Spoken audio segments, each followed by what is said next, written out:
वक्फ जायदादों पर नाजायज कब्जे करने वालों के खिलाफ कार्रवाई की जाएगी। वक्फ बोर्ड सीईओ का रुकन असम्बली जाफर हुसैन मेराज के हमरा दौरा।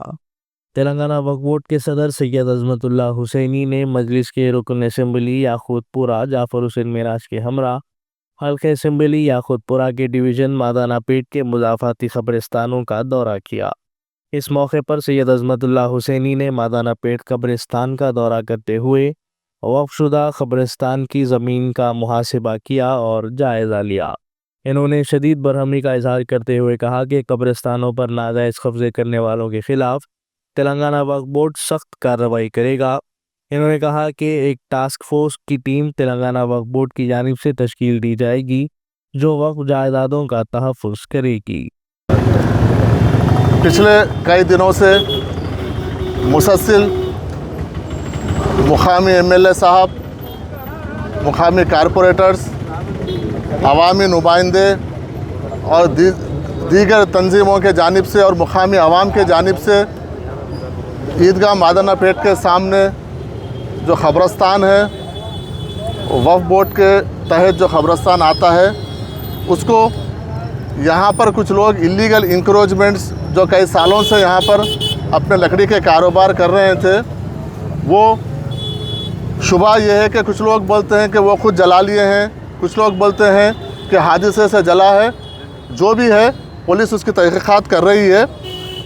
उस हादसे को बहाना बनाकर अपनी जो मौजूदा हुदूद थी उसको तोड़कर पीछे और वक्फ बोर्ड खबरों को मिटा के, जो पुराने खबरें थे उसको मिटा के अंदर घुस के कंस्ट्रक्शन का काम कर रहे थे।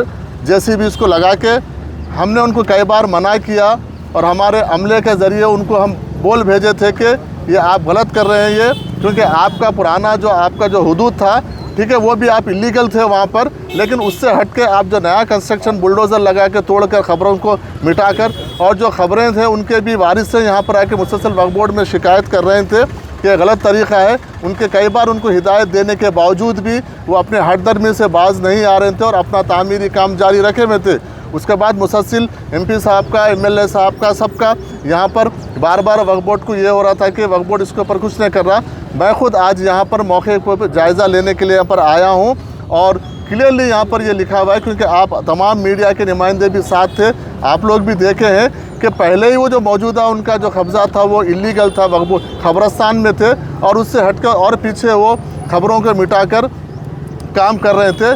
म्यूनसिपल बल्दिया में जाके जो वक्फ बोर्ड के तहत जो भी डॉक्यूमेंट्स है और हमारे पास जो डॉक्यूमेंट्स है वो बल्दिया में लेके हम इनको ये इलीगल इंक्रोचमेंट को हम यहाँ पर कब्जे को खाली कराने के लिए वक्फ बोर्ड एक टास्क फोर्स को टीम को अपॉइंट करके बल्दिया के साथ परमिशन लाके बिल्कुल पुलिस प्रोटेक्शन में हम इसको पूरा खाली करवाएंगे। क्योंकि इस तरीके से नाजायज़ कब्जे, क्योंकि एक तो कब्रिस्तानों की किल्लत है, दूसरी बात है हम ये चाह रहे हैं कि भाई आप अगर जो पुराने अगर पुरानी किसी का है तो ठीक है, हम उसको नज़रअंदाज करने का मतलब ये नहीं है कि आप और अंदर घुस जाएं, आप और अंदर घुस के आप इस तरीके से करें, ये गलत है। खबरों को मिटाना, क्योंकि आपको मरने के बाद तो परमानेंट मुकाम है ही है, आपको ज़िंदा रहते रहते खबरों में जाना मेरे को समझ में नहीं आ रहा। इसलिए इस तरीके के कोई भी इलीगल एक्टिविटी को वक्फ बोर्ड बर्दाश्त नहीं करेगा। ये हुकूमत हमारे सीएम रेवंत रेड्डी साहब इसके सख्त खिलाफ है। जो भी कब्रिस्तानों के वक्फ बोर्ड के ज़मीनों पे कब्ज़ा करेंगे उसको हम बर्दाश्त नहीं करेंगे, इसके ऊपर हम लीगल एक्शन लेंगे। बल्दिया के थ्रू हम इसको परमिशन डिस्पेंड लेकर परमिशन लेके आके वक्फ बोर्ड के जानिब से उसको इमीडिएट हम उसको निकालने का काम करेंगे। कितने एकड़ में कब्रिस्तान? ये करीब है 1 एकड़ 6 गुंठे का कब्रिस्तान है हमारे गजट के हिसाब से, हम उसके हिसाब से पूरा हम क्लियर करेंगे।